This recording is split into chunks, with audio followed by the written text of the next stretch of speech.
If we put Beverly into the first quadrant position or the first step position, either name will work, then we can start looking at testing the end fill. So we'll have the patient laying on their side.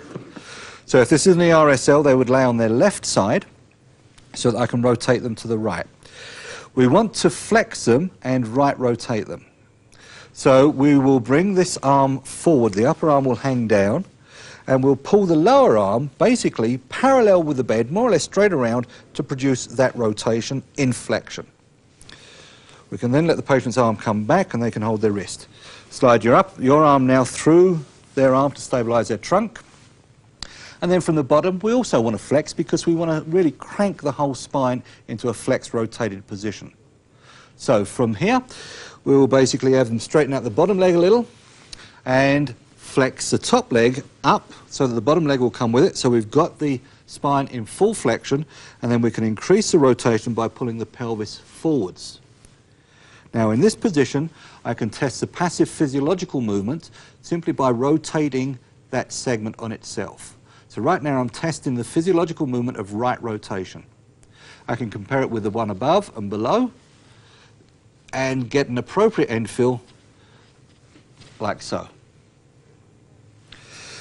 If we have reduced movement, then what we will need to do then is determine why it's reduced. Is it a myofascial or an extra-articular hypomobility, or is it articular? We can test this by checking the arthrokinematic. And this is basically a PA in the plane of the joint now, or in the plane of the segment. So from this position, I'll simply push the vertebra through along the plane of the joint, which will be basically in flexion, this sort of obliqueness, through this direction. And we can feel that. If the arthrokinematic is hypomobile, then we know basically that we have an articular hypomobility. If the arthrokinematic feels good, but the passive physiological movement is restricted, then we know that we're dealing with an extra-articular or a myofascial hypomobility. Let's assume, though, that what we found this time was an FRSL, and we want to assess for that. We'll bring the patient back onto the left side again.